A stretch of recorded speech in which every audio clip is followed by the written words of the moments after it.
தண்ணீர் மலையான்னா யாரு? லேவாதேவி தொழில்னா என்ன? Welcome back to another video. புத்தகங்களுடன் நான் உங்கள் ராஜி.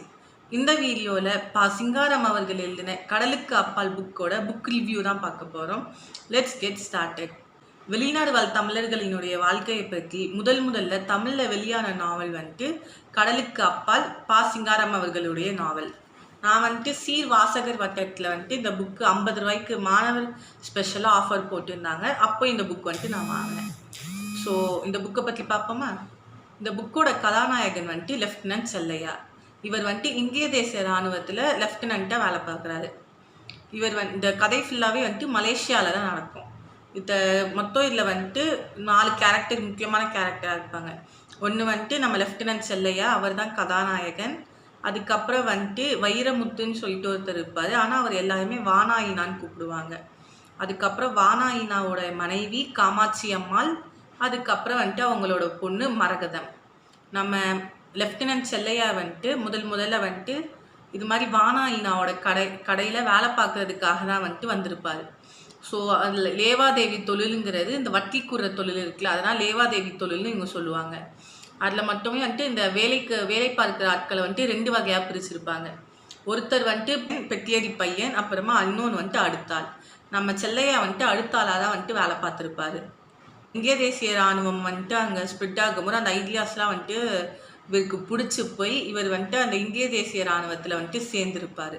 ஆனால் இது வானாயினாருக்கு சுத்தமாக பிடிச்சிருக்காரு.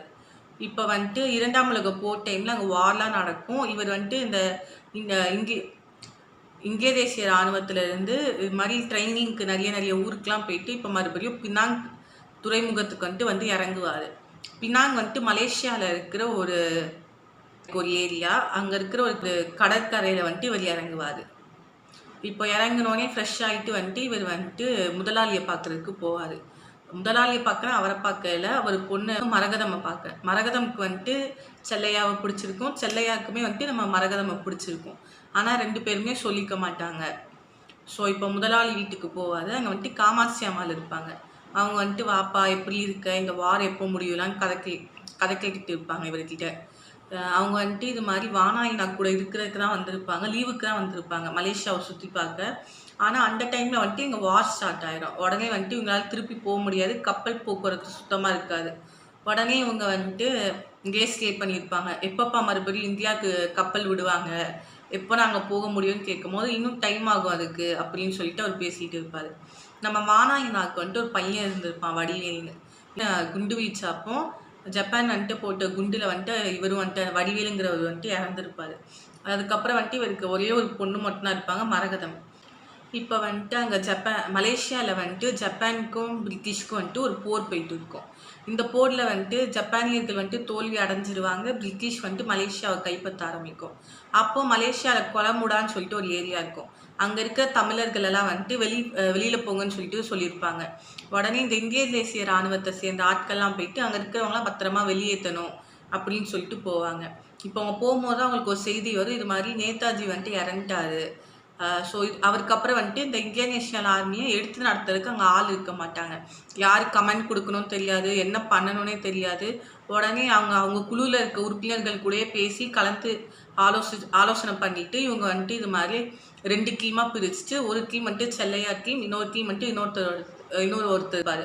இது மாதிரி 2 டீமாக நீங்கள் பிரிஞ்சு போயிட்டு தமிழர்கள் அங்கேருந்து அப்புறப்படுத்துங்கன்னு சொல்லுவாங்க. ஸோ மறுபடியும் அவங்க அங்கேருந்து இது மாதிரி பினாங்க்கு மறுபடியும் செல்லையா வந்துடுவார். அங்கே இருக்க தமிழர்கள் எல்லாம் கூப்பிட்டுட்டு கொஞ்ச நாள்லேயே மறுபடியும் பிரிட்டிஷ்காரங்க எல்லாருமே மலேசியாவை ஆக்குப்பை பண்ண ஆரம்பிப்பாங்க. மற்ற மக்கள்லாம் போய் பிரிட்டிஷை வரவேற்க ஆரம்பிப்பாங்க. ஜப்பானோட இராணுவ அதிகாரிகள் எல்லாமே அந்த பிரிட்டிஷ்க்கு சல்யூட் அடிச்சுக்கிட்டு அவங்களுக்கு பாதுகாவலராக மாறி இருப்பாங்க. இது மாதிரி போயிட்டு இருக்கும்போது இப்போ இந்திய தேசிய இராணுவம் கலைஞ்சிருச்சு. இப்போ அவங்க இந்திய தேசிய இராணுவத்தில் சேர்ந்த மற்ற எல்லாருமே அவங்க என்ன வேலை பார்த்தாலும் அந்த வேலைக்கு திரும்ப ஆரம்பிப்பாங்க. அப்போ மறுபடியும் நம்ம செல்லையாவும் நம்ம வானாயினாக்கிட்ட தான் அடுத்தாளாக போய் வேலை பார்க்குறோம். உடனே இவர் மறுபடியும் அங்கேயே போய் அடுத்தாளாக வேலைக்கு சேருவார். அப்போ கப்பல் விட போகிறாங்கன்னு சொல்லிட்டு ஒரு பேச்சுவார்த்தை நடக்கும். உடனே நம்ம வானாயினாக்கு என்னன்னா எப்படியா மரகதத்துக்கு கல்யாணம் பண்ணி வச்சிடணும்னு சொல்லிட்டு யோசிக்க ஆரம்பிப்பார். ஆனால் யார் கல்யாணம் பண்ணி வைக்கணும்னு சொல்லிட்டு ஒரு கன்ஃபியூஷன் அந்த இடத்துல வரும். இப்போ நம்ம செல்லையாக்கு தான் கல்யாணம் பண்ணி வைக்கணும்னு அவர் முதல்ல நினச்சிருப்பாரு. ஆனால் நம்ம செல்லையா வந்துட்டு இது மாதிரி இராணுவம் புசுக்குன்னு கோவப்பட்டுக்கிட்டு இது மாதிரி துடிப்பாக இருக்கிறதுனால இவனை நம்பி நம்ம தொழிலை கொடுத்தா தொழில் பத்திரமா பார்த்துப்பானா, பிற்காலத்தில் நம்ம காலத்துக்கு அப்புறம் இந்த தொழிலை எடுத்து நடத்துவானா, இல்லை தொழில் கெட்டு போயிருமான்னு சொல்லிட்டு அவருக்கு நிறைய டவுட்ஸ் வர ஆரம்பிக்கும். உடனே அப்போ யோசிச்சு பார்க்கும்போது அவரோட தொழிலே வந்துட்டு இவருக்கு அடுத்தாளா நம்ம செல்லையா இருக்கிற மாதிரி இன்னொரு போஸ்ட்ல வந்துட்டு நாகலிங்கம்னு ஒருத்தர் இருப்பார். அவர் வந்துட்டு ரொம்ப அமைதியான ஆள், இவர் என்ன வேலை சொன்னாலுமே செய்வார். உடனே வந்துட்டு செல்லையாவோட நம்ம நாகலிங்கம்க்கு வந்துட்டு கைப்பிடிச்சு கொடுக்கக்கூடாது மரகதத்தைன்னு சொல்லிட்டு இவர் யோசிக்க ஆரம்பிச்சிருவார். இது மாதிரி அவர் வீட்டில் போய் சொல்லும் போது காமாட்சி அம்மாள் வந்துட்டு இல்லை, இது மாதிரி எனக்கு வந்துட்டு பிடிக்கல, செல்லையாவை தான் பிடிச்சிருக்கு மரகதத்துக்கும், அதே மாதிரி செல்லையாவுக்கும் மரகதத்தை பிடிக்கும் அப்படின்னு சொல்லிட்டு பேசுவாங்க. ஆனால் ஒன்றுமே பண்ண முடியாது. ஸோ எப்படி இல்லாமல் கன்வின்ஸ் பண்ண வந்துட்டு ட்ரை பண்ணுவாங்க. ஆனால் வந்துட்டு அவர் கடைசி வரைக்கும் ஒத்துக்கவே மாட்டார். உடனே வந்துட்டு பிரிய போகிறோன்னு தெரிஞ்சிருச்சு 2 பேர்த்துக்குமே. இது மாதிரி வீட்டுக்கு வந்துட்டு பார்க்க போவார் நம்ம செல்லையா வந்துட்டு வீட்டில் காமாட்சி அம்மாலையும் மரகதத்தையும் ஒரு நாள் பார்க்க போவார். அப்போ வந்துட்டு மரகதம் வந்துட்டு இது மாதிரி செல்லையா கிட்ட ஒன்று சொல்லுவாங்க, ஃப்யூச்சரில் உங்களுக்கு கல்யாணம் ஆகி குழந்தை பிறந்துச்சுன்னா, அந்த பெண் குழந்தை பிறந்துச்சுன்னா அந்த குழந்தைக்கு மரகதம்னு என் பேர் வச்சு அதை கொஞ்சம் விளையாடுங்க அப்படின்னு கேட்பாங்க. அது ஒரு மாதிரி இன்னசென்ட்டாக இருக்கும். அப்போ கூட வந்துட்டு நம்ம செல்லையா போய் சொல்லுவார், இல்லை நீ வந்துரு, நம்ம ரெஜிஸ்டர் மேரேஜ் பண்ணிப்போம் பாரு. ஆனால் மரகதம் வந்துட்டு வரவே மாட்டாங்க. அப்படி இருந்துமே இவ்வளோ நடந்துமே வந்துட்டு மரகதத்துக்கு வந்து எப்படியாவது அவங்க அப்பா மனசு மாறிட மாட்டாரா, ஏதாவது நடக்குமா அப்படிலாம் சொல்லிட்டு ஒரு ஆசை இருக்கும்ல, அது மாதிரி இருக்கும். உடனே வந்துட்டு தண்ணீர் மலையான் கோயிலுக்கு போக சொல்லுன்னு சொல்லிட்டு ஒரு சமையலாள் மூலியமாக தூது வந்துட்டு அனுப்புவாங்க.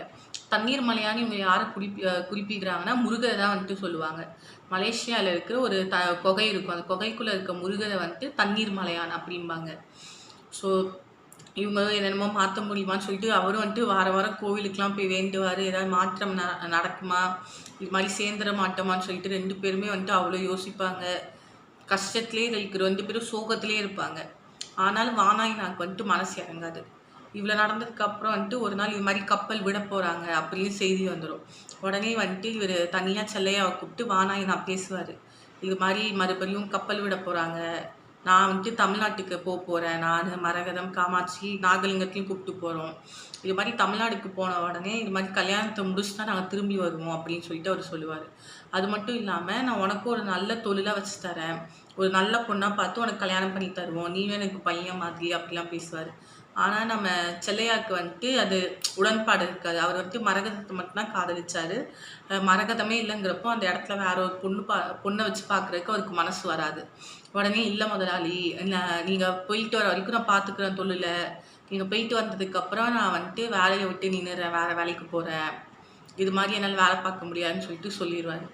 ஸோ இதெல்லாம் முடிஞ்சதுக்கப்புறம் அவங்க இவருக்கு ஒரே சோகமாக போயிடும். மரகதத்தை நினச்சி ரொம்ப ஃபீல் பண்ணுவார்.